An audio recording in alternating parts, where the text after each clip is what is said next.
Hey guys, welcome back to the channel. Today I'm going to be reacting to a video called Canada Winter Disaster, Ontario buried by massive snowstorm, highways closed, cities isolated, well, etc. I believe this was a recent snowstorm. It says, yeah, a couple of weeks ago. I didn't heard of this, so I'm wondering how much of a disaster it was. It looks kind of crazy. So let's check it out and comment, like, and subscribe. Okay, that's a lot of snow. I don't think you should be outside under these conditions. Oh my god, you can't see anything. Oh my god, this makes me... Why is that guy... Okay. I have no idea what was up with that guy, because what are you doing? And it looked dangerous, but it wasn't, you know, you still had a clear view. I don't understand what was that. I can't even see. What is this? Is this supposed to be a street? Oh my god, there's someone walking there. Oh my god, get out of the road. Get out of whatever this is.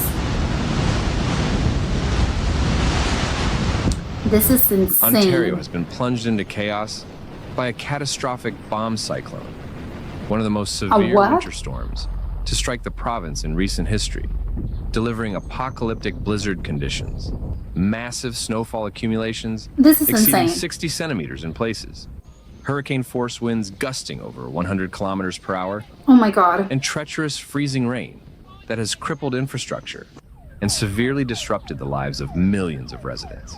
Oh my god, this is so dangerous. You can't even see which one's what direction should he point? The hardest hit regions are in northeastern Ontario, where towns and cities such as Timmins, Sudbury, Sault Ste. Marie, Kirkland Lake, and North Bay have been buried under relentless waves of heavy snow. If that was a car, the least they shouldn't be driving. What? The combination of intense precipitation and extreme winds has produced near zero visibility whiteouts, transforming vast areas into a frozen wasteland and making outdoor activity life-threatening.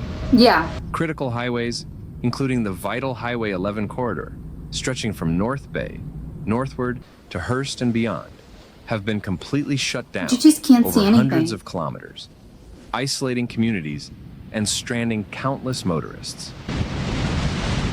I'll be so concerned about, driving there. Oh my god, the wind is crazy.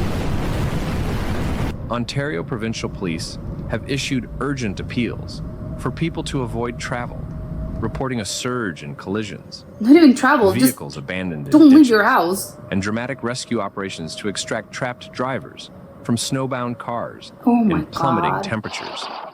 In several northern communities, emergency shelters were hastily set up in schools, arenas, and community halls to accommodate those rescued or unable to reach home, with volunteers distributing hot meals, blankets, and essential supplies. Nice. Reports emerged of families spending nights in their vehicles, burning fuel to stay warm while waiting help amid the howling storm.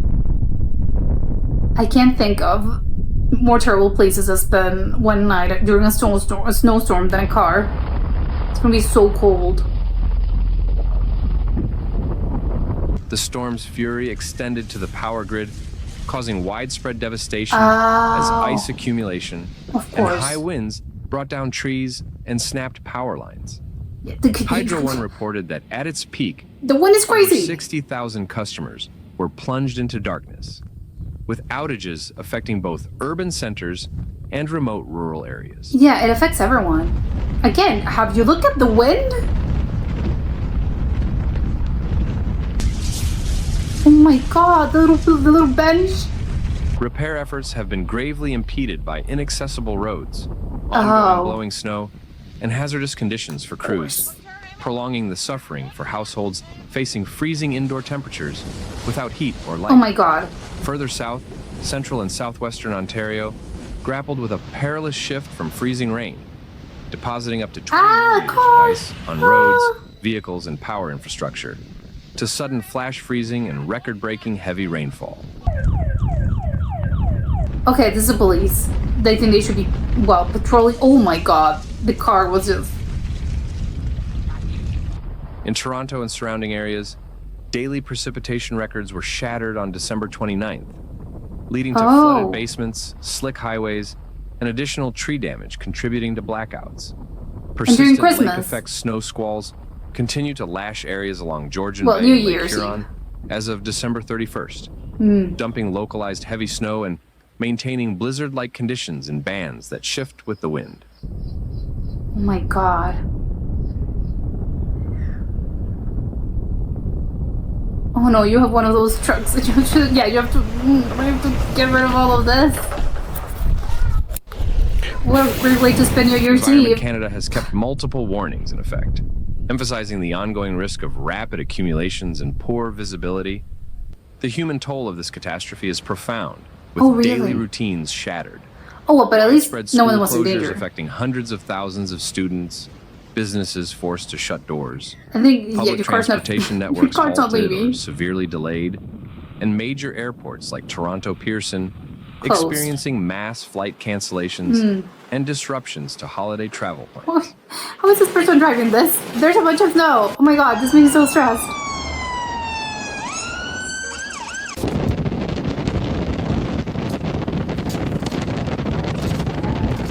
Emergency responders have been stretched to their limits, handling everything from medical evacuations in cutoff areas to welfare checks on elderly and vulnerable residents. Was the train still running? Have declared significant weather events, mobilizing extra plows and resources, yet clearing operations are expected to take days amid the immense volume of snow and debris. I understand, Eyewitness accounts paint a picture of utter devastation. This is a disaster. Vehicles completely submerged in drifts, neighborhoods eerily silent under blankets of snow, power lines arcing dangerously in the wind, and families rationing supplies in cold homes. Oh my God, I can see the snow. This rapidly intensifying bomb cyclone, oh my God, marked by its dramatic pressure fall, has exemplified the raw power of winter weather extremes. Is this, what on earth is this person doing? Oh my God, you can't even see the car. It's just a pile of snow.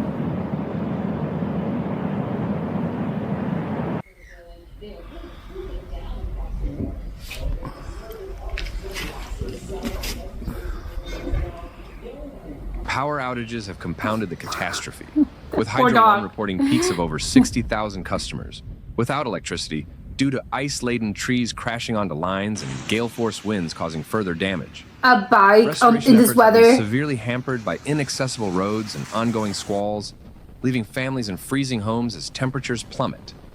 Southern and central regions faced a treacherous mix of freezing rain, up to 20 millimeters of ice accretion in places, followed by flash freezing and heavy rain, leading to slick roads, fallen branches, and additional outages. Yeah. This is... What, is he abandoning the car? What is he doing? Lake-effect snow bands continue to hammer areas near Georgian Bay and Lake Huron, threatening further accumulations into the new year. This rapidly intensifying storm, classified as a bomb cyclone due to its explosive pressure drop, has disrupted daily life on an unprecedented scale. Schools closed, businesses shuttered, flights grounded, and emergency services stretched to breaking point. Residents describe scenes of utter devastation, with snow drifts swallowing vehicles and power lines sparking. Oh my God, I don't see the blinking lights. As the lights. province rings in the new year under lingering cold and squalls, oh my God. recovery remains a daunting challenge. Authorities urge continued caution, advising residents to stay off roads, conserve energy, monitor for carbon monoxide risks from generators, and assist neighbors where safe. Oh my God, you're supposed to control this that? catastrophic blizzard has not only caused immediate hardship, but serves as a stark warning of the escalating severity of such events, disrupting lives on a massive scale, and testing the endurance of Ontario's communities in the face of nature's unrelenting assault. Yeah. Full restoration of normalcy may take considerable time, with long-term impacts on infrastructure and well-being yet to be fully assessed. Well, that's bad. But it's going to take weeks, of course. Oh, that last little clip, it was kind of nice, I have to admit. It looked very pretty. But no, this is insane. I think it surprised me that I hadn't heard of this. I think usually, maybe that's just me. I think sometimes you usually hear of pretty big storms and snowstorms, but I hadn't heard of this. So it surprises me. Maybe I don't think it was that widely reported. I think outside Canada, sometimes it does, but sometimes it doesn't. But I didn't know that this was a thing. I'm wondering because obviously, Ontario, I think residents, and especially, well, Canadians in general, but probably Ontario residents, I think this is not outside of the norm for them. I would assume, obviously, because living in Canada, they are used to crazy weathers, snowstorms, blizzards, all of that. So I would love to ask them how big was this how bad it was compared to sort of previous snowstorms that you've had. Because I think I would believe, if someone's sort of really used to dealing with this kind of weather, I think it's Canadians. Again, I don't know if all through Canada, but I'm going to assume, yeah, of course, probably all over Canada, especially I think Ontario as well. And all of those, I think, regions are just very well equipped to deal with this, because this isn't their first rodeo when it comes to snowstorms. And it's bomb cyclone, something like that. The name was insane. It was a set of conditions that made it so for this storm. And I think they were calling it this snow cyclone, blizzard cyclone, I don't know, cyclone, whatever. I think the craziest part about this to me, it wasn't the snow, because I think it's just, again, it's Canada, you're always going to have snow. But it's just the weather, the wind. I think the wind, it was just, okay, they literally look like hurricane winds, but you have the extra sort of, extra something of, it's snow. I don't think, and it's snow and ice, I don't think that's a really good combo, because obviously, again, it's just hurricane winds are just very, obviously they're awful, but then I didn't know, you could also get them get with snow. It's crazy. It's, oh my god, this is so catastrophic. I don't know how, because again, they say Ontario, and I think Ontario, I think it's just it's not the district, I think it's just the sort of the province, which I think would be the state, right? I think maybe, if I'm not mistaken. And obviously, in Ontario and within Ontario, there are several cities. So I don't know if this affected all of this state, of all this province, or there were only several parts that were affected. But I would love to know, because I think, okay, so how big this was, and were you able to sort of, I don't know, they were born beforehand, or this came as a sudden surprise? I think if it came sudden, well, what an extra disaster. I think sometimes when you're born, although again, people are the last to leave. You don't want to leave your house, obviously. And given the fact that I think, well, it's never a good time for it to be a blizzard or just cyclone, whatever. There's never a good time. Obviously, you're not going to choose, I'm going to have this in February. No, but I think especially during, New Year's Eve, Christmas and New Year's Eve, I think that's sort of a period in which a lot of people obviously are traveling, that a lot of people have plans, a lot of people are doing stuff. So this is kind of the worst case scenario for something like this to happen. It's, oh my god, I had plans. Obviously, I think it's a minor thing compared to, obviously, a lot of people are, that a lot of people are unhoused. They are, maybe lost. They lost power. I think it's just, again, in your whole sort of, I'm being so negative, I had plans for, a New Year's Eve party, and we had to cancel. But again, it's one of those catastrophic things. I think some people probably had it worse because they had actual things impact their lives. But I think they surprised me again, something that they said about school. Don't they have they're on the winter break, right? It's New Year's Eve, I would assume. People, again, especially again, schools were closed because, again, it's during the break. But maybe Canadians do it differently. I don't know, but still, good for them for the schools to close, and they put shelters, and obviously there were a lot of volunteers, which I'm happy to hear. I think probably they always, I would assume, again, a place like Canada always has a lot of people that volunteer for this, because again, they're no strangers to this kind of weather. So I think they're prepared. Although, again, how prepared can you be for something like this when there was a crazy clip of where you can see how the snow sort of kept falling, and just, it completely covered everything, and it completely covered, I don't know, I think it was in a house, so it completely covered, the car, and then your front porch, and I don't know, your door. It's okay. I can be prepared as in, well, I have provisions, I have food, I have, I don't know, I always, the power's gonna go out. Maybe I have an electrical generator. I don't know. I have other options. I have blocks. Maybe I'm gonna light my chimney. I don't know. I have other things. I have provisions. But ultimately, that's kind of the only thing you can do. It's, oh, I'm gonna keep my phone charged, and I don't know, your tablet, your equipment. But that's sort of it. I don't think, and obviously, and make it so that you don't have to go outside. But I think those are the only things that you can do, and then just wait it out. Because I think even though obviously they're super prepared, and it's Canada, I would assume they have so many things in place in order for when this happens.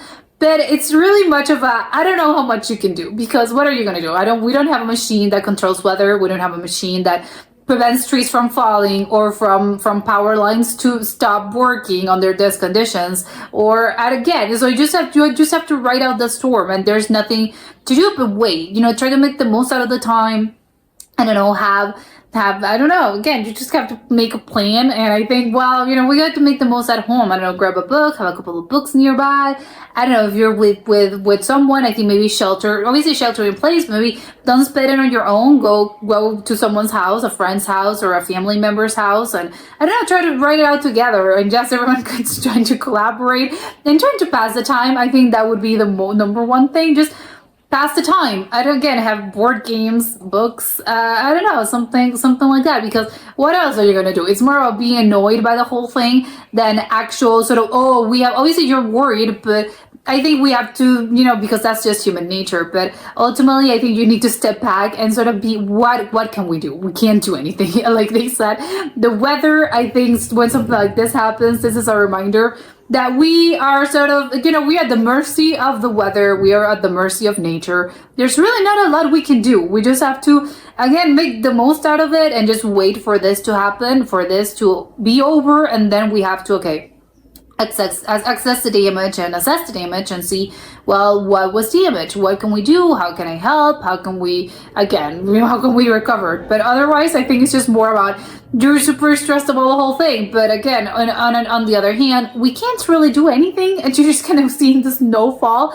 I wouldn't able to see this, because I think it would make me more stressed.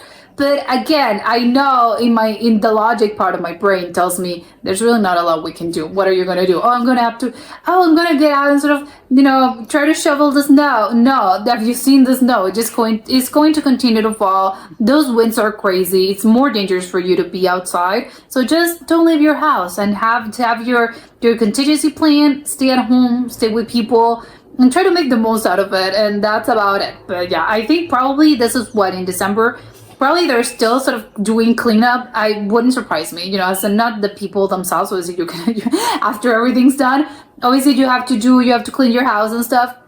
Especially if you can't even leave your house because there's piles of snow in your front door. But I think, yeah, of course, after you handle the cleanup, but I think most of, obviously, the cities themselves and all the electrical grid, all the power lines, I would assume it took a few weeks, and it wouldn't surprise me if they're still doing cleanup at this particular time, because this looks to me like it's going to take some time. So we have to be patient, because again, everyone's doing their best. We have to keep that in mind, that we're not magicians. Everyone's doing their best, and that's it. But yeah, this was crazy. But that was it for today, and I'll see you next time. Bye.